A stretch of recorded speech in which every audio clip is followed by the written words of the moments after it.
Shalom Bapak Ibu Saudara-saudaraku yang dikasihi Yesus Kristus. Selamat pagi, selamat bertemu kembali dalam renungan firman Tuhan buat kita hari ini. Tentunya kita berharap semuanya, dan terlebih saya berharap dan berdoa kepada Bapak Ibu Saudara-saudara semuanya kita dalam keadaan yang penuh sukacita, penuh semangat, sehat dan damai sejahtera selalu menaungi kita. Amin.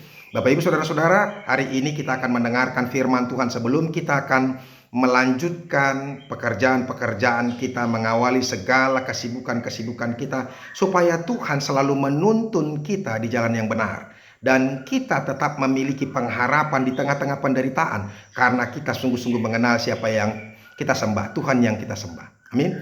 Bapak Ibu Saudara-saudara, firman Tuhan yang menjadi renungan buat kita hari ini yaitu yang terambil dari Yesaya pasal yang ke-30 ayat yang ke-26. Tetapi sebelumnya marilah terlebih dulu kita menyerahkan hati dan pikiran kita kepada Tuhan. Kasih karunia dan damai sejahtera dari Allah Bapa dan dari anaknya Tuhan Yesus Kristus, itulah yang menyertai hati dan pikiranmu sekalian. Amin. Bapak Ibu Saudara-saudara, Yesaya pasal 30 ayat 26 dikatakan demikian. Maka terang bulan purnama akan seperti terang matahari terik, dan terang matahari terik akan 7 kali ganda, yaitu seperti terang 7 hari, pada waktu Tuhan membalut luka umatnya dan menyembuhkan bekas pukulan. Demikianlah firman Tuhan. Bapak Ibu Saudara-saudaraku yang dikasihi Yesus Kristus, tentunya kita tahu bahwa Tuhan yang kita sembah atau Tuhan yang disembah oleh bangsa Israel itu adalah Tuhan yang maha baik, Tuhan yang maha kasih, Tuhan yang maha penyayang, dan Dia adalah Allah yang maha setia. Dia tidak akan pernah meninggalkan umatnya, sekalipun umatnya berlaku jahat, melakukan dosa. Tapi jangan sampai kita salah mengartikan bahwa setiap dosa maka Tuhan akan menghukum. Bangsa Israel pun juga demikian. Ketika mereka tidak mau mendengar Tuhan, ketika mereka tidak taat dengan apa yang Tuhan katakan, maka Tuhan menghukum. Termasuk ketika itu bangsa Yehuda yang diserang oleh Asyur, tapi mereka minta pertolongan kepada Mesir, maka Tuhan sudah ingatkan mereka bahwa pertolongan bukan dari Mesir, pertolongan itu dari Tuhan. Dan kita juga harus camkan itu Bapak Ibu Saudara-saudara, pertolongan bukan dari manusia, pertolongan kita itu datang dari Tuhan. Makanya terlebih dulu kita mengandalkan Tuhan. Nah, bangsa Israel juga demikian, mereka juga tetap dihukum. Tetapi ketika sekalipun mereka dihukum, itu adalah bagian untuk menyadarkan mereka, mendisiplinkan mereka, supaya mereka mengerti dan berbalik kepada Tuhan, ya, mengerti bahwa pekerjaan mereka salah, dosa-dosa, mereka berdosa. Karena apa? Karena mereka tidak mendengarkan Tuhan, tidak taat kepada Tuhan. Saudara-saudara, hati-hati ketika kita tidak mendengarkan Tuhan. Makanya selalu dengarkan firman Tuhan. Ketika kita selalu hanya mendengarkan telinga kita saja, keinginan kita saja, atau dunia ini saja, maka Tuhan juga akan menghukum kita. Maka dengarkanlah Tuhan. Ya, dan ketika ini sekalipun mereka dihukum, tapi Tuhan hanya mau mendisiplinkan mereka. Sama seperti seorang orang tua ketika melihat anaknya yang tidak mendengar dia, maka orang tua pun harus menghukum anaknya itu, supaya anaknya itu mengerti bahwa apa yang dia lakukan itu adalah salah.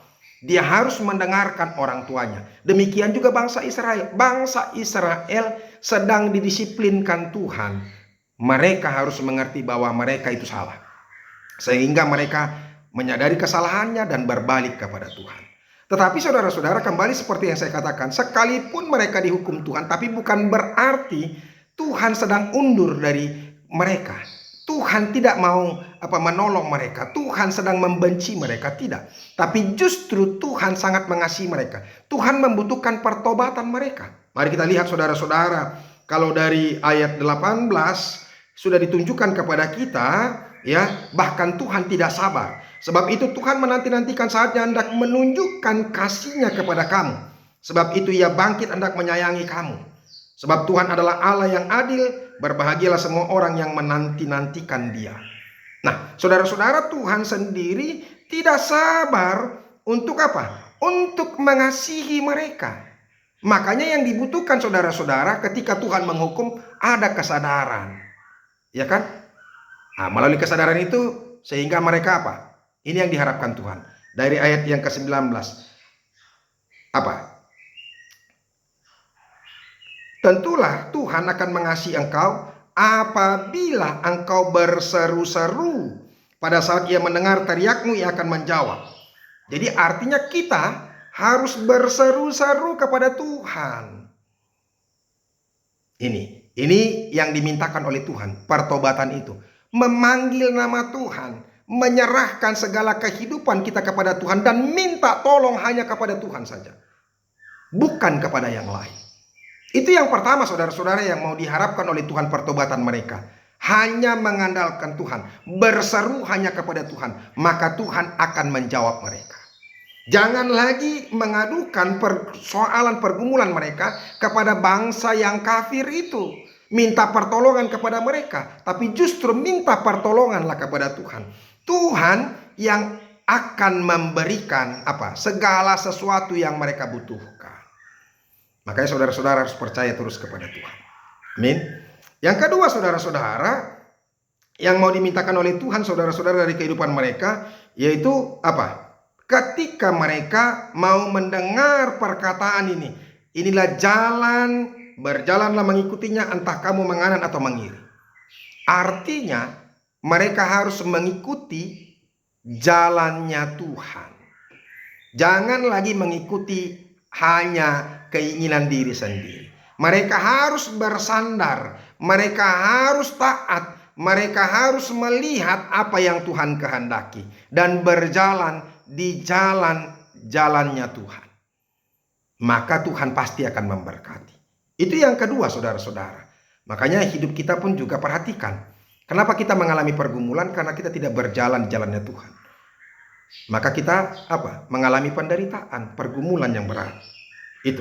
Yang ketiga, ini yang diharapkan Tuhan dari mereka. Engkau akan menganggap najis patung-patungmu yang disalut dengan perak atau yang dilapis dengan emas. Engkau akan membuangnya seperti kain cemar sambil berkata, keluar. Artinya dengan tegas kita tidak lagi mau menyembah Allah yang lain. Jangan berkompromi. Jangan membiarkan Allah-Allah yang lain itu ada di tengah-tengah kita. Tapi justru kita dengan tegas tidak lagi. Aku tidak mau percaya dan mempercayakan hidupku kepada Allah buatan tangan manusia. Allah Baal itu. Disitulah makanya Tuhan akan memberkati kita. Saudara-saudara, ada banyak orang sekarang yang menduakan Tuhan, tidak mendahulukan Tuhan. Orang yang tidak mendahulukan Tuhan, mengutamakan Tuhan, berarti dia sudah menduakan Tuhan. Ada banyak orang yang mendahulukan pekerjaannya, ada orang yang mendahulukan jabatannya, ada orang yang mendahulukan pikirannya, ada orang yang mendahulukan teknologi pada saat ini. Berarti dia tidak percaya bahwa Tuhan lebih berkuasa, lebih berdaulat, yang bisa mengendalikan kehidupan kita. Makanya buang jauh-jauh semuanya. Teknologi baik, tapi kita lebih andalkan Tuhan. Itu. Uang itu berguna, bermanfaat, tapi itu tidak lebih mengatur dalam kehidupan kita.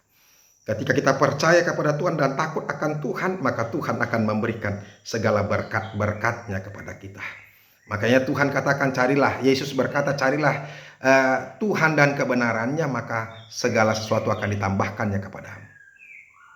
Takut akan Tuhan dulu, cari Tuhan dulu, maka Tuhan akan memberkati kita. Makanya saudara-saudara, maka Tuhan akan memberkati kita ketika kita sudah bertobat. Yang pertama tadi berseru-seru kepada Tuhan, berjalan sesuai dengan jalan Tuhan, dan membuang segala dewa-dewa yang lain. Baru maka Tuhan akan Tuhan akan memberikan hujan bagi benih yang baru kamu taburkan di ladangmu. Jadi benih yang kita tanam itu akan bertumbuh. Artinya segala pekerjaan kita akan berhasil. Onak duri itu akan hilang. Itu yang mau dijanjikan Tuhan. Yang kedua, saudara-saudara, ya, di samping itu berlimpah-limpahlah semua hasil pertanian, sapi, hewan-hewan kita, ya kan? Udah gitu sapi-sapi kita juga Tuhan akan berkati. Artinya molo di hata Batak sinur mana pinahan, gabi dan nyula. Yang ketiga, saudara-saudara, ya kan, akan ada air yang mengaliri kehidupan kita, sekalipun saat kita dalam keadaan-keadaan yang berperang, yang keadaan yang kacau. Artinya Tuhan akan memberikan apa? Memberikan segenap kebutuhan-kebutuhan kedagingan kita. Dan yang terakhirlah, maka Tuhan akan memberikan terang. Artinya sukacita yang luar biasa. Sebab orang yang berada di dalam terang, maka dia bisa melihat ada hal yang menakjubkan dari Tuhan. Terang itu yang memimpin kehidupan kita. Oleh karena itu saudara-saudara, bila engkau mau hidupmu bersukacita, terang yang luar biasa, maka hiduplah di dalam kehendak Tuhan. Bertobatlah, jauhkan semuanya, segala yang berhala, segala yang jahat, dan berjalan di jalan Tuhan. Tuhan Yesus memberkati kita. Amin. Terima kasih Tuhan untuk firman-Mu yang boleh kami dengarkan. Sekali lagi kami mau diingatkan bahwa ketika kami sungguh-sungguh percaya kepada Tuhan dan mengandalkan Tuhan dan bertobat, maka Tuhan yang memberkati kami. Terima kasih Yesus. Amin. Bapak Ibu Saudara-saudara, sudah dengarkan firman Tuhan, tetap percaya kepada Tuhan, jangan lari ke kiri dan ke kanan, tapi setia kepada Tuhan. Tuhan Yesus memberkati kita. Sampai ketemu besok. Salam.